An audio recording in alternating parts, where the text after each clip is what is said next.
నమస్తే. ఇప్పుడు మీరు చూడబోతున్న వీడియో ఖచ్చితంగా మీకు ఉపయోగపడుతుంది, నచ్చుతుంది కూడా. మరి మీకు నచ్చిన విషయం నాకు తెలియాలి అంటే ఈ వీడియోని మీరు లైక్ చేయాలి, షేర్ చేయాలి, అలాగే మన ఛానల్ని సబ్స్క్రైబ్ చేయాలి. మీ సపోర్ట్ని నాకు అందిస్తారు కదా. ఓకే, ఇప్పుడు వీడియోని స్టార్ట్ చేద్దాం. నమస్తే, వెల్కమ్ టు అవర్ ఛానల్. నేను పద్మిని. ప్రస్తుతంతో పాటు ప్రముఖ ఆధ్యాత్మికవేత్త, వాస్తు జ్యోతిష పండితులు నిట్టల ఫణిభాస్కర్ శర్మ గారు మనతో పాటు ఉన్నారు. మాట్లాడదాం. సార్ నమస్కారం అండి. నమస్కారం. బాగున్నారండి? మీ సమయం ఇచ్చినందుకు కృతజ్ఞతలండి. పుష్య బహుళపక్ష చవితి వచ్చేస్తోంది, సంకష్టహర చతుర్థి. ప్రతి ఒక్కరూ కూడా చాలా విశేషంగా జరుపుకుంటూ ఉంటారు. స్వామిని అసలు కొలిచినంత మాత్రాన్నే కొంగు బంగారం చేస్తాడు వినాయకుడు అనటంలో ఎటువంటి సందేహం లేదు. చిన్న బాలుళ్లాగా అభివర్ణిస్తూ ఉంటారు స్వామిని. పిల్లలు మర్చిపోతూ ఉంటారు, ఏదైనా మనం కొట్టినా తిట్టినా మర్చిపోతూ ఉంటారు. స్వామి కూడా అలాగే ఏవైనా అపరాధాలు చేసినా కూడా మన్నించి మన కోరికలను తీర్చేటటువంటి అద్భుతమైనటువంటి స్వరూపం వినాయకుడు. అందులో ఎటువంటి సందేహం లేదు. ఆయనని కొలుచుకోవడం పూర్వజన్మ సుకృతం. అలాగే కష్టాల నుంచి బయటపడాలి అంటే ప్రథమంగా కొలవాల్సింది ఆయన్నే. కాబట్టి మీరైతే సంకష్టహర చతుర్థిని ఎలా జరుపుకోవాలని చెప్తారు ఒకసారి మీ ద్వారా? సంకష్టహర చతుర్థి వ్రతాలు పేరులోనే ఉంది. సమస్తమైనటువంటి సంకటాలను కూడా ఆయన నివారణ చేస్తాడు. మీరు చూడండి, విఘ్నేశ్వరుడికి చాలా రూపాలు ఉంటాయి. ఆయన పాపం ఎక్కడ మనం ఎలా నిలబడితే అలా నిలబడుతూ ఉంటాడు. ఆయన ఎదురుగా మనకి వీధి షోలు వచ్చింది, వినాయకుడిని పట్టుకెళ్ళి నిలబెడతాం. అలాగే చక్కగా చిన్నపిల్లలందరూ కూడా రకరకాల గణపతులను చేస్తూ ఉంటారు. ఆయన అందులోనే ఆనందాన్ని పొందుతూ ఉంటాడు. పిల్లలు కూడా తెగ సంతోషపడిపోతారు వినాయకుడిని చూసి. భక్త సులభుడు కదా, ఒక్క చిన్న గరిక పోచిస్తేనే ఆయన మనకి అన్ని ఇచ్చేస్తున్నాడు. తండ్రి పోలికలే వచ్చాయి. బోళా శంకరుడి యొక్క తత్వం ఆయన ప్రకటన చేస్తూ ఉంటారు. పిల్లయ్యారు అంటూ ఉంటారు తమిళనాడులో ముద్దుగా, పెద్ద పిల్లవాడు అని. సరే, ఈ సంకష్టహర చతుర్థి అనేటువంటి వ్రతాలకి ఆది మూలమైనటువంటిది ఏంటి అంటే భాద్రపద మాసంలో వచ్చేటువంటి చవితి తిథి. అక్కడి నుండి ప్రారంభం చేసుకుని కొంతమంది 56 సంకష్టహర వ్రతాలు చేస్తూ ఉంటారు. ప్రతి మాసంలో అంటే మామూలు సంఖ్య సర్కిల్ ఏంటి అంటే 56 వ్రతాలు చేస్తారు. 56 చేయడానికి మొట్టమొదటిది ఈ వినాయక చవితి రోజున వచ్చేటువంటి చవితి వ్రతంతో దాన్ని ప్రారంభం చేసి అక్కడి నుండి వచ్చేటువంటి ప్రతి బహుళ చవితి రోజు నుండి కూడా ఈ వ్రతాన్ని ఎక్కువగా ఆచరిస్తారు. మరి అది ఎందుకు చేయాలి అంటే జీవితంలో మనకి రకరకాలైనటువంటి కష్టాలు ఉంటూ ఉంటాయి, కష్టసాధ్యమైనటువంటి పనులు ఉంటూ ఉంటాయి. ఏ పని మనకి పూర్తి అవ్వాలన్నా, విఘ్నాలు ఎదురు రాకుండా ఉండాలి అన్నా ఆ వినాయకుడిని గనక మనం ఆరాధన చేస్తే అది ఎంత గొప్ప పనైనా సరే అది మనకి పూర్తిగా విజయం. అంతెందుకు, మనకి అమ్మవారు భండాసురుణ్ణి వధించేటప్పుడు ఆయన విఘ్నయంత్రాన్ని ప్రయోగిస్తాడు.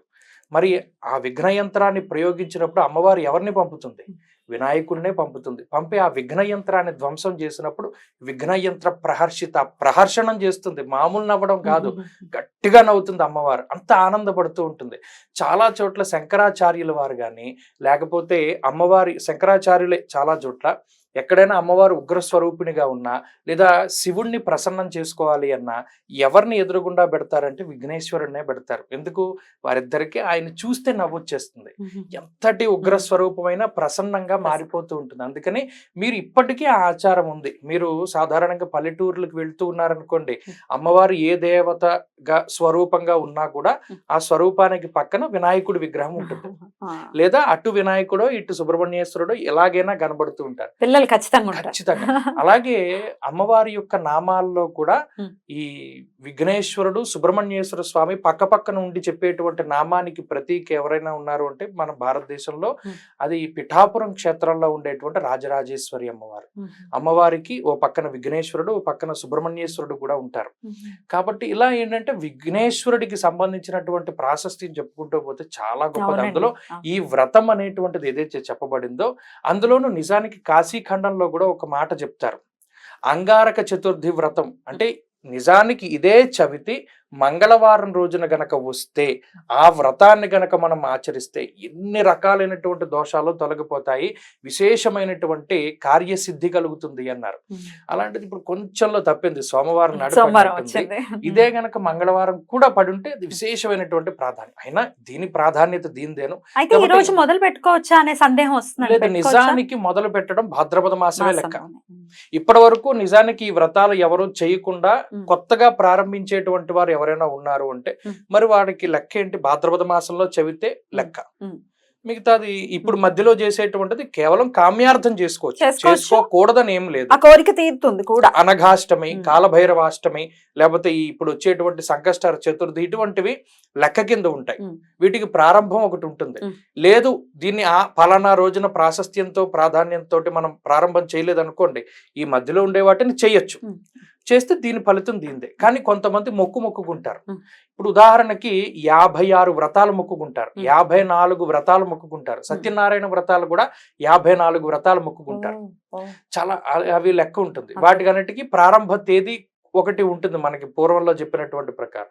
అది చేసుకుంటే ఖచ్చితంగా వారు అనుకున్నదే అవుతుంది. కాబట్టి ఇది కూడా మనకు గొప్ప యోగం. ఈ సంకష్టహర చతుర్థి రోజున విఘ్నేశ్వరుని చక్కగా ఆరాధన చేస్తే అనుకున్నటువంటివన్నీ అవుతాయి. రైట్. అయితే ఈ సంకష్టహర చతుర్థి సాయంత్రమే చేసుకునేటటువంటి ప్రక్రియ కాబట్టి ఎలా చేసుకోమంటారు?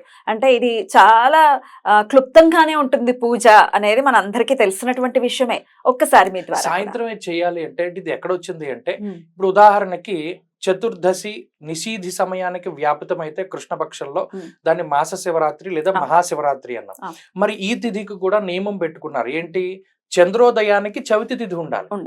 అందువలన ఈ వ్రతం అంతా కూడా సాయంత్రం చేస్తూ ఉంటారు. అది ఒకటే నియమం మినహాయించి, అంటే ఆ పుణ్యకాలం ఎప్పుడైతే వస్తుందో దాన్ని పట్టుకుని చేయాలి. మరి అప్పుడు చంద్రుడితో రిలేట్ అయి ఉన్నటువంటి పూజ ఇది కదండి, అది సోమవారం రావడం మరి విశేషమే కదా. అది విశేషం. కానీ ఇక్కడ చంద్రుడితో రిలేషన్ అంటే మనం తిథి అనేటువంటిది ఏదైనా సూర్యుడు చంద్రుడు ఇద్దరి మీద ఆధారపడి ఉంటుంది. సూర్య చంద్రుల మధ్యలో ఉండేటువంటి భేదమే తిథి.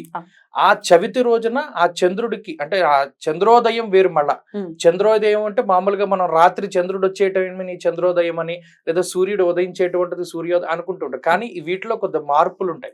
చంద్రోదయం అనేటువంటిది రాత్రి 9:52 లేదా 8:50 అని ఇస్తూ ఉంటారు.